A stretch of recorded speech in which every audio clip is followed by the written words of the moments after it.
Now you will learn what you were not taught in school history lessons. What if I told you that the powerful Roman Senate not only failed to stop the fall of the Republic, but also step by step handed over all power to one man, paving the way for the empire? This is not a story of a sudden coup, but of a slow, almost imperceptible decline. A series of fatal mistakes, personal ambitions, and laws that were supposed to save the Republic, but instead destroyed it. We will trace the entire path from the first cracks in the foundation to the complete collapse of a building that seemed eternal. Watch the video to the end to learn how the most powerful political body in the world signed its own death warrant, and why the fall of the Republic was absolutely inevitable. I will reveal the most closely guarded secret of Roman history. The Republic began to die long before Julius Caesar, and the first nail in its coffin was hammered in by the Senate itself. It all began in the 2nd century BC, when Rome faced an unexpected consequence of its own victories: a profound social crisis. While the legions were conquering new lands, wealthy aristocrats, taking advantage of the absence of small farmers, bought up their plots, creating huge estates, latifundia. Small landowners, the backbone of the Roman army and society, were ruined en masse, losing their land and becoming unemployed lumpen proletariat who flooded Rome. It was a time bomb at the very foundation of the state, because by law, only citizens who owned land could be drafted into the army. The Republic was rapidly losing its soldiers, and the capital was filling with an angry and impoverished crowd ready to follow anyone. It was at this moment that the tribune of the people, Tiberius Gracchus, who fully understood the depth of the problem, entered the scene. He proposed a simple and logical law to limit the maximum size of land ownership and redistribute surplus land among landless citizens. This step was intended to revive the class of small farmers, provide Rome with new soldiers, and reduce social tension in the capital. The Senate, consisting of the wealthiest landowners, perceived this initiative as a direct encroachment on their property and power. Instead of seeking a compromise and solving a national problem, the senators saw Gracchus as nothing more than a demagogue threatening their prosperity. They used all their influence to block his law, convincing another tribune to veto it. Faced with an impenetrable wall of senatorial opposition, Tiberius Gracchus took an unprecedented step. He removed the tribune who had vetoed the law from office by holding a vote in the People's Assembly. This was a direct violation of all political traditions. For the first time, the will of the people was placed above the unwritten rules and authority of the Senate. The senators were furious, accusing Gracchus of seeking tyranny. Tensions reached their peak when Tiberius decided to run for re-election as tribune the following year, which was also a violation of custom. During the vote, a group of senators and their supporters, armed with bench legs and clubs, stormed the square and staged a veritable bloodbath. Tiberius Gracchus and hundreds of his supporters were killed, and their bodies were thrown into the Tiber. This event became a point of no return in the history of the Republic. For the first time in hundreds of years, a political dispute within Rome was resolved not by negotiation and voting, but by brute force. Instead of solving a pressing social problem, the Senate showed that it was willing to resort to murder to protect its privileges, thus opening Pandora's box. 10 years later, Tiberius' brother, Gaius Gracchus, continued his work, proposing an even broader program of reforms. He not only returned to the land issue, but also attempted to limit corruption in the provinces and stabilize bread prices for the poor. Gaius was more cautious and intelligent than his brother and managed to pass several important laws. However, the Senate again saw him as a mortal threat to its position. A veritable information war was waged against Gaius Gracchus. And then, under the pretext of restoring order, the Senate issued an emergency decree for the first time in history, essentially declaring him an enemy of the state. Gaius Gracchus and several thousand of his supporters were destroyed, not by a mob, but by the forces of the official consular legions. Thus, the Senate made its first fatal mistake. By abandoning peaceful reforms and resorting twice to violence to eliminate political opponents, it showed all future ambitious politicians a new path to power. A path where the army was more important than the law, and the will of one man could be placed above the will of the Senate. Do you think the Gracchi brothers had a real chance to reform the Republic peacefully? Or did the Senate leave them no choice from the start? Share your thoughts in the comments. What if I told you that the army that conquered half the world for Rome ultimately became its gravedigger? After the tragedy of the Gracchi brothers, the land issue remained unresolved, and the Republic continued to suffer from a shortage of recruits. The crisis reached its peak at the end of the 2nd century BC, when hordes of Germanic tribes, the Cimbri and Teutons, descended on Rome from the north and inflicted several crushing defeats on the Roman legions. In this moment of despair, Rome turned to a new man, not an aristocrat, but a brilliant commander, Gaius Marius. He was elected consul several times in a row, which was a gross violation of the law, but the Senate was so frightened by the Germanic threat that it turned a blind eye. Marius understood that the old system of army recruitment would not win the war, and so he carried out a reform that changed the face of Rome forever. Marius abolished the property qualification and began to recruit all willing citizens into the legions, including the landless poor, the very proletarians for whom the Gracchi had fought. For these people, the army became not a civic duty, but a profession, the only chance to escape poverty. The state now fully provided soldiers with weapons, armor, and pay. The term of service was 16 years, after which a veteran could count on generous compensation. But the main thing that the commander promised his soldiers was land, a plot that they would receive after retirement and could cultivate for the rest of their lives. This reform had a tremendous effect. Marius created a professional, well-trained, and disciplined army that ultimately defeated the Germans and saved Rome. The legions became the most effective fighting force in the ancient world. But this power came at a terrible price. The problem was that it was now the general, not the Senate or the state, who guaranteed veterans land. Soldiers began to see their commander as their only protector and benefactor. Their loyalty shifted from the abstract idea of the Republic to the specific person who led them into battle, shared the spoils with them, and promised them a secure old age. The legions essentially became the private armies of their generals. The legion's banner, its eagle, became more sacred to the soldiers than the laws of Rome. They were ready to carry out any order from their commander, even if that order was directed against Rome itself. The Senate watched this process with concern, but could do nothing about it. On the one hand, these new armies were necessary to defend and expand the borders of the empire. On the other hand, every successful commander who returned to Rome at the head of legions loyal to him became a potential threat to the power of the senators. The Senate's attempts to block the allocation of land to the veterans of a particular commander only exacerbated the situation. This led to riots and further bound the soldiers to their leader. The generals understood that the only way to fulfill the promises made to their people was to force the necessary decision through the Senate. Thus, the reform, designed to save Rome from external threats, gave rise to a deadly internal threat. It created a tool with which any ambitious and popular general could challenge the authority of the Senate. And very soon a man appeared who decided to use this tool not for defense, but to seize Rome. Do you think Rome could have continued its expansion without reforming the army? Or were Marius' reforms a necessary evil? But the creation of a professional army was only the first step. In the next chapter, you will learn how one man used this new army to capture Rome itself for the first time in history and write a bloody script for all future dictators. What I am about to show you was a real scenario of seizing power, which Julius Caesar later simply copied, but in an even more brutal way. This man was Lucius Cornelius Sulla, a talented commander of aristocratic origin who once served under Marius himself. Fate brought them together in a deadly struggle for power that ultimately destroyed the old Republican foundations. The conflict began over command of a lucrative war against the Pontic king Mithridates. The Senate entrusted this war to Sulla, but Marius, using his supporters in the People's Assembly, took command away from him.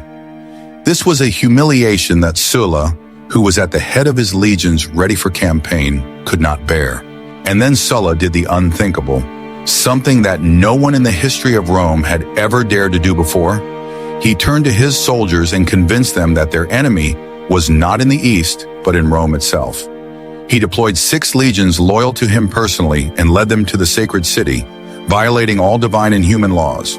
Rome was unprepared for such treachery. The city was taken by storm, and Sulla led his troops into the capital for the first time in history.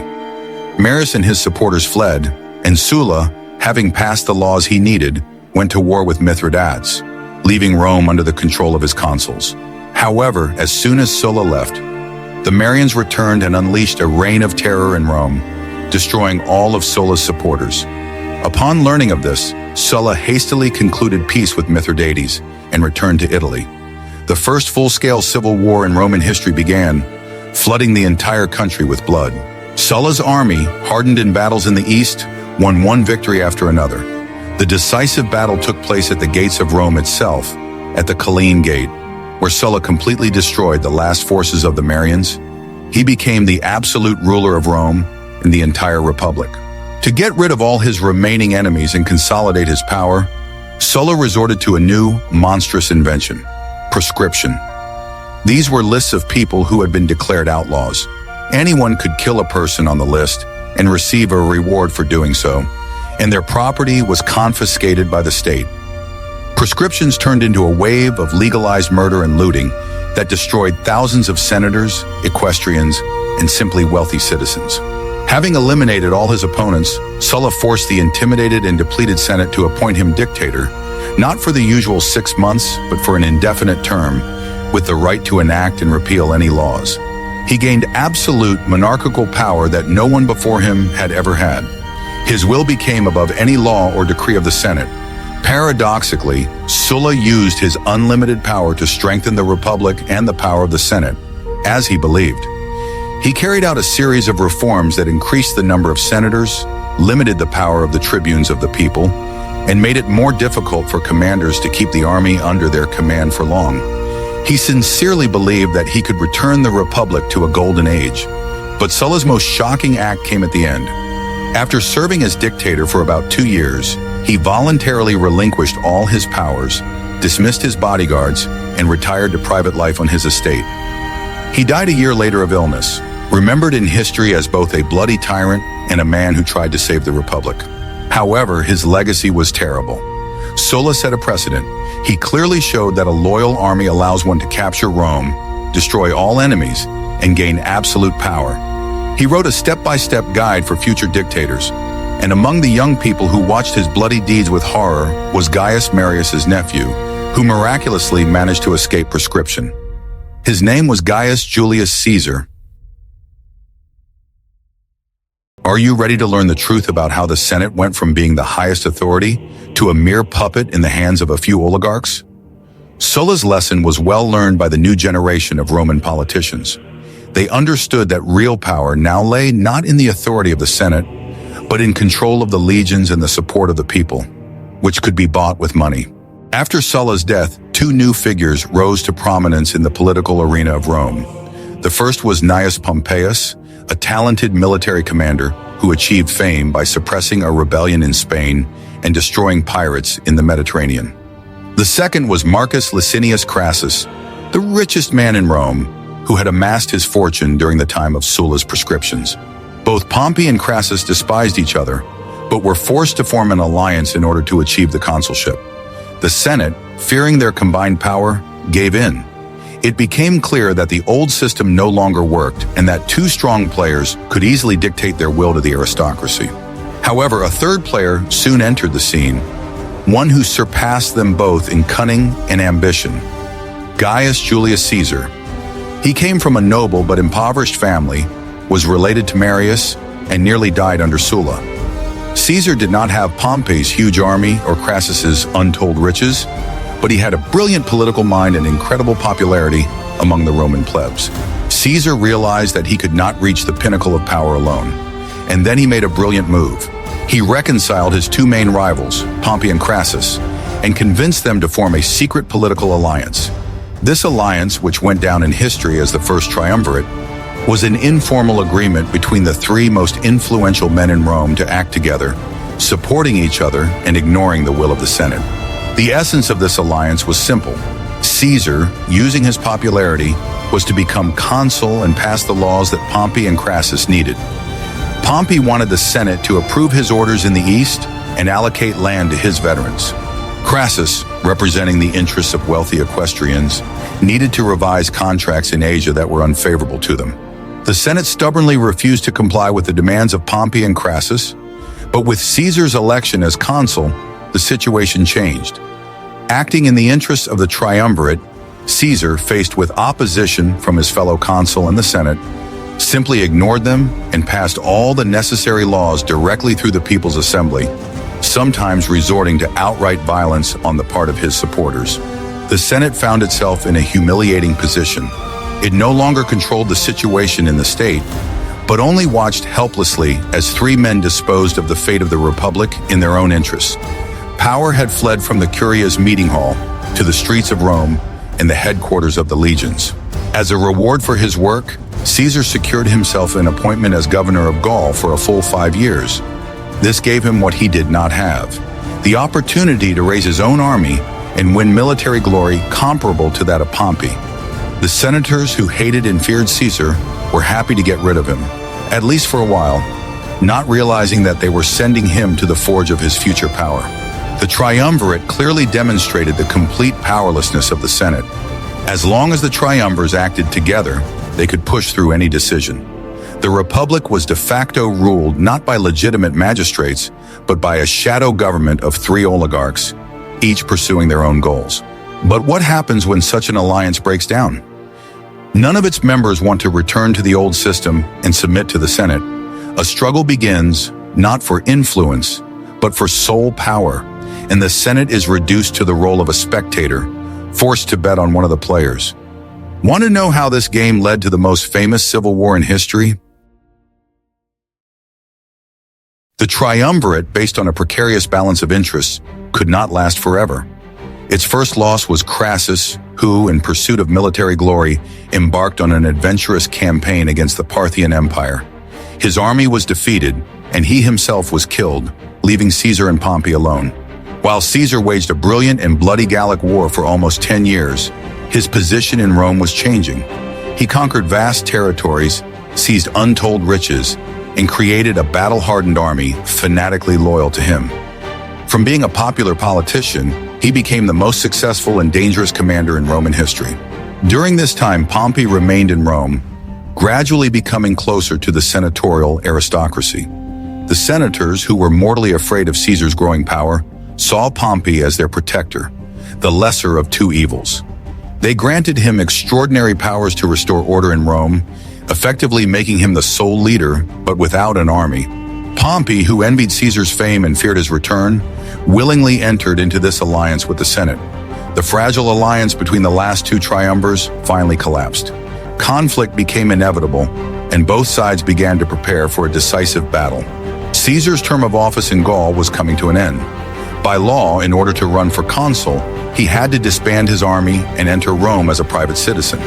But Caesar understood perfectly well that as soon as he was left without his legions, his political enemies in the Senate would immediately bring him to trial on trumped-up charges and destroy him.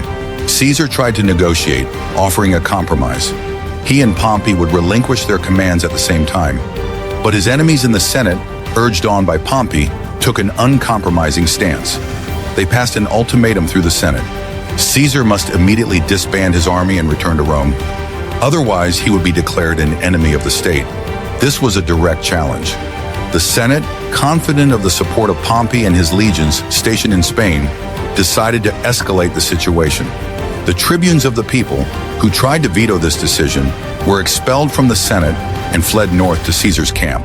Caesar was faced with a fateful choice: to obey, which meant political and possibly physical death for him, or to go against the will of the Senate and start a civil war.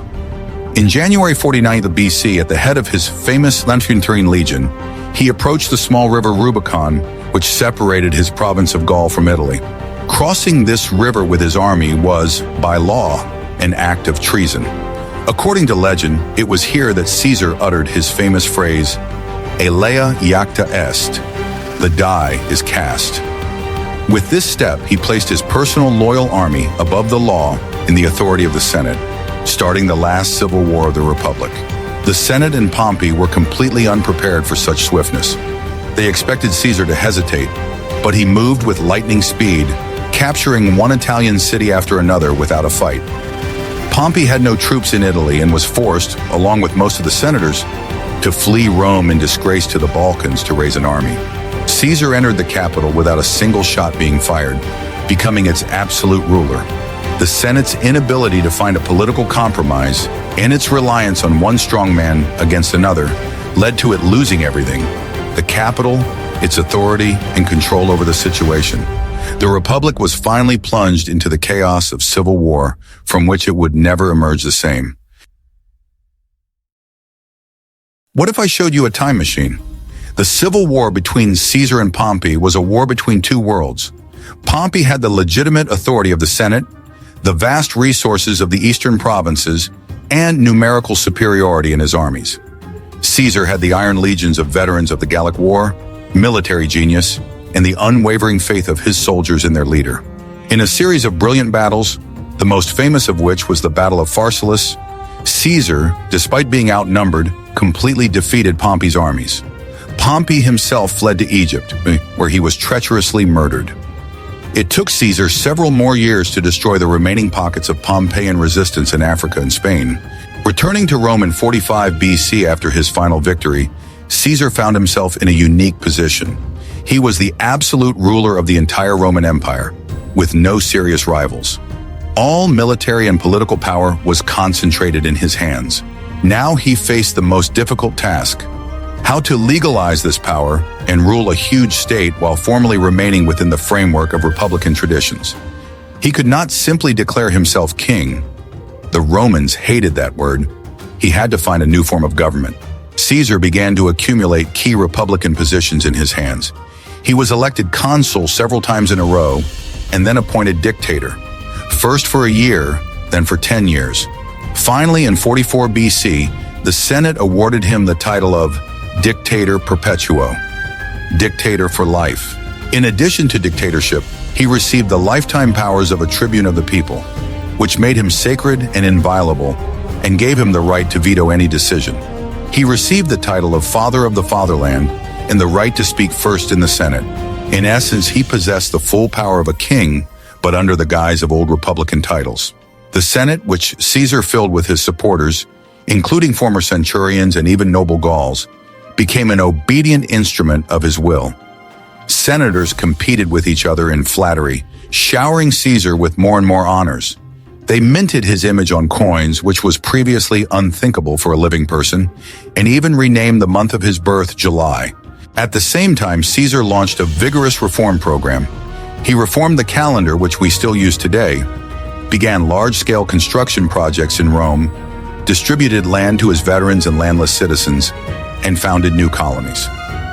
He tried to solve the very problems that had led the Republic into crisis. However, his position became increasingly ambiguous. Outwardly, he behaved as first among equals, but his real power was absolute.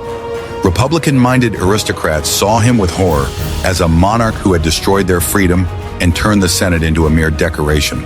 Caesar himself did not seem to fully understand how to get out of this situation. He refused the royal diadem offered to him, but at the same time behaved like an autocrat. This uncertainty, this suspension between republic and monarchy, gave rise to a conspiracy that, according to its participants, was supposed to save Rome. Could Caesar have found a way to retain his power without destroying the appearance of the Republic? Or was his path inevitably leading to monarchy? In the next chapter, you will learn why the murder of one man not only failed to save the Republic, but plunged it into an even more terrible and bloody war. Among the senators favored by Caesar, there were many who secretly hated him and considered him a tyrant. These were representatives of the old aristocracy who sincerely believed in republican ideals. They saw the cause of their ancestors dying before their eyes and considered it their duty to stop this process at any cost. Gaius Cassius Longinus and Marcus Junius Brutus led the conspiracy. The latter was a particularly significant figure.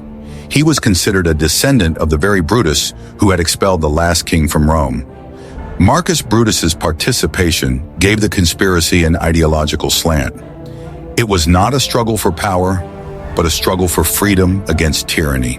The conspirators believed in a naive idea. Once the tyrant was removed, the Republic would miraculously restore itself. They thought that by killing Caesar, they would restore the Senate to its former glory and power. They did not understand that Caesar was not the cause of the disease, but only its most striking symptom. The moment for the assassination was not chosen at random. Caesar was about to embark on a great campaign against Parthia to avenge Crassus's defeat. The conspirators feared that after another victorious war, his power would become absolutely unchallenged, and he might be proclaimed king. On March 15, 44 BC, on the day of the Ides of March, the conspirators carried out their plan. During a Senate meeting held in Pompey's theater, they surrounded Caesar and stabbed him 23 times with daggers. Seeing Brutus, whom he considered his friend, among the assassins, Caesar, according to legend, said, "You too, my child," and then stopped resisting. After committing the murder, the conspirators, who called themselves liberators, ran out into the forum with their bloody daggers, proclaiming the restoration of freedom. However, a bitter disappointment awaited them. The Roman people, who adored Caesar for his generosity and victories, did not support them. The crowd greeted them with deathly silence. Moreover, the liberators had no clear plan for further action.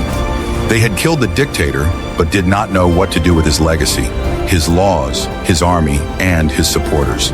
They found themselves in a political vacuum, with neither real military power nor the support of the population.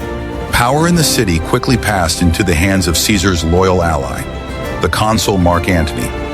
At Caesar's funeral, Antony delivered a fiery speech, showing the crowd the dictator's blood-stained toga and reading his will. In it, Caesar left a small amount of money to every Roman citizen, which sparked an explosion of popular anger against the conspirators. Brutus, Cassius, and the other liberators had to flee Rome. Instead of restoring the Republic, they provoked a struggle for Caesar's inheritance. The murder of one man did not solve any of the problems, but only created a power vacuum, which new, even more ruthless predators immediately rushed to fill. Caesar's assassination did not return power to the Senate, but gave free rein to two leading Caesarians, the experienced commander and consul Mark Antony and an unknown 18-year-old youth. This young man was Gaius Octavius, Caesar's grandnephew, whom the dictator had adopted in his will and made his chief heir. Upon accepting the adoption, he became Gaius Julius Caesar Octavian. At first, no one took Octavian seriously. However, the young man showed a political mind and iron will beyond his years. Relying on the name of his adoptive father and his money, he quickly assembled an army of Caesar's veterans, becoming an independent political force. At first, Octavian even formed an alliance with the Senate against Antony, who was trying to seize sole power. However, after winning, he realized that the Senate was simply using him as a temporary tool. Octavian then took a decisive step. He formed an alliance with his recent enemy Antony and another Caesarian, Marcus Aemilius Lepidus. Unlike the first alliance, this one was formalized and called the Second Triumvirate. The triumvirs were granted extraordinary powers for 5 years to manage state affairs. In fact, it was a legalized collective dictatorship of 3 people who divided the entire Roman Empire among themselves. The first thing the triumvirs decided to do was to avenge Caesar's death and replenish their coffers. They revived Sulla's most terrible invention, prescription. The new lists were even more extensive and cruel. They included hundreds of senators and thousands of equestrians, not only enemies of the Caesarians, but also simply wealthy people. The greatest orator of Rome, Cicero, who had spoken out fiercely against Antony in his speeches, also fell victim to the prescriptions. The Senate was decapitated, intimidated, and finally deprived of any political will. Those who were not killed either fled to the east to Brutus and Cassius, or swore allegiance to the triumvirs. Having assembled a huge army, Antony and Octavian crossed over to Greece, where they defeated the last defenders of the Republic in the Battle of Philippi. Brutus and Cassius, seeing the hopelessness of their situation, committed suicide. With their deaths, the very idea of restoring the old Republic died. After their victory, the triumvirs divided up the world. Octavian received Italy, which was complex and ravaged by war, and the western provinces. Antony took the rich and peaceful east, while Lepidus received Africa. From the outset, this division contained the seeds of a new conflict. While Octavian struggled to solve problems in Italy, granting land to hundreds of thousands of veterans, Antony enjoyed luxury and power in the east. It was there that he met the Egyptian Queen Cleopatra, and this union proved fatal for him and for all of Rome. The Senate no longer played any role in this new reality. It merely formally approved the decisions of the triumvirate. The Republic had finally become a fiction, behind which three military dictators divided the world among themselves, preparing for the final, decisive battle. After the defeat of the Republicans, Octavian and Antony remained the only real players on the political scene. Lepidus, the third member of the triumvirate, was quickly pushed into the background and stripped of his power. The final clash between Caesar's two heirs was only a matter of time. Antony, who was in the east, fell increasingly under Cleopatra's influence. Their alliance was not only romantic but also political.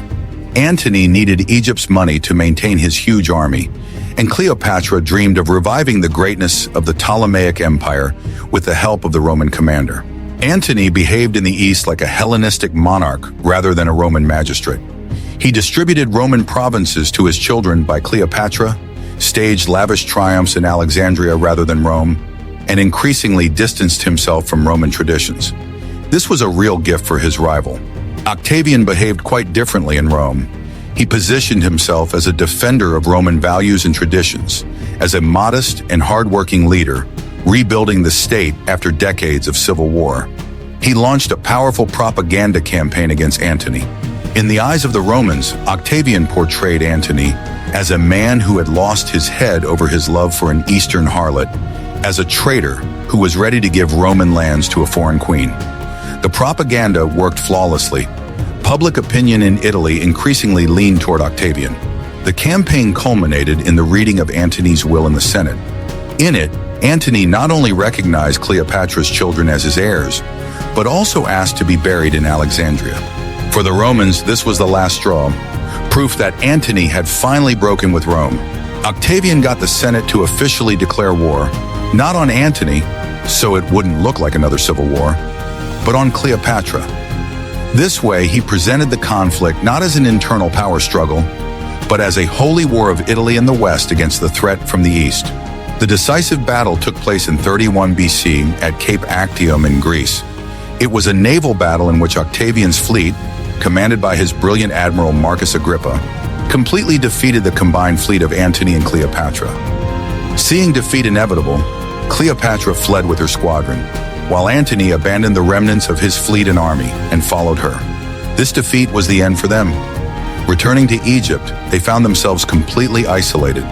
When Octavian's legions entered Alexandria, Antony and then Cleopatra committed suicide. Octavian became the sole ruler of the entire Roman world. The last civil war of the Republic was over. After nearly a century of continuous upheaval, rebellions, and wars, long-awaited peace had arrived. But the price of that peace was high. It was the death of the Republic.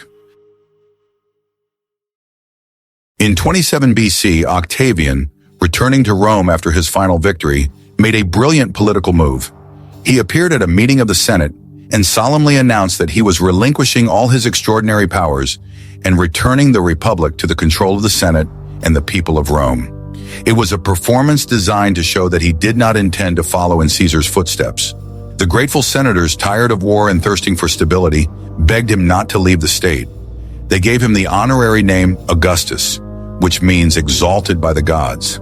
Thus was born a new political regime, which we call the Empire, but which Augustus himself modestly called the restored Republic. The essence of this regime, called the Principate, was a brilliant illusion. Formerly, all republican institutions, the Senate, consuls, popular assemblies, were preserved and continued to function. But real power was quietly concentrated in the hands of one man, the Princeps, the first citizen, who was Augustus. How did he achieve this? Augustus did not declare himself a dictator or a king. Instead, he was regularly elected consul and also received the powers of a tribune for life, which gave him the right of veto and made him sacred. But the main source of his power was his command of the army. Augustus kept all the most important border provinces, where most of the legions were stationed, under his personal control. The Senate was left with the peaceful and safe interior provinces without serious troops. Thus, Augustus controlled all the military power of the state, All the legions now swore allegiance to him personally, not to the Senate. He became the only commander who could celebrate triumphs, and his legates fought on his behalf. He also controlled finances by creating a separate imperial treasury, which was replenished by revenues from his provinces in Egypt, which became his personal property. This allowed him to pay soldiers' salaries and finance any projects without asking the Senate for permission. The Senate, meanwhile, became an honorary but largely decorative body. It still consisted of the most noble and wealthy people in Rome, governed some provinces, and even minted copper coins. But it completely lost control over the army and foreign policy. That is, it lost its real levers of power. Augustus ruled for almost 40 years, and during that time his system became established and accepted. The Romans, exhausted by a century of civil wars, gladly exchanged their turbulent and dangerous freedom for the peace, order, and stability that the new regime brought them. The idea that it was possible to return to the old republic died with the last generation of its defenders. The Senate was unable to stop this process because it had paved the way for it with its own mistakes. By rejecting the reforms of the Gracchi, it gave rise to political violence. By accepting Marius's reform, it allowed the creation of private armies. By backing Pompey against Caesar and then Octavian against Antony, it repeatedly placed its bets on a single leader, thereby weakening itself. As a result, it turned into a club of aristocrats who could only approve the decisions of the man who held real power, the army. We have come a long and tragic way from the first reforms of the Gracchi brothers to the establishment of Augustus's power. This story shows that the fall of the Roman Republic was not the result of the actions of one man, whether Caesar or Octavian. It was a long process of disintegration caused by deep social contradictions that the Senate was unable or unwilling to resolve. Every step that was supposed to strengthen the Republic actually brought it closer to its end. The attempt to preserve the privileges of the aristocracy led to violence. The creation of an effective army gave rise to the threat of military coups. The assassination of the dictator only led to an even more terrible tyranny. Ultimately, the Roman Empire was born not because someone wanted to create it, but because the old republican system simply ceased to function in the context of a huge world power. It could not cope with the administration of the provinces, the problem of a professional army, or the ambitions of its own commanders. The illusion of the republic created by Augustus turned out to be the only form in which this state could continue to exist, ensuring it several more centuries of peace and prosperity.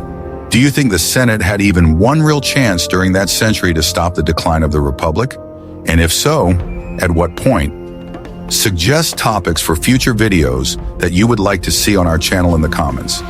And don't forget to subscribe so you don't miss new episodes.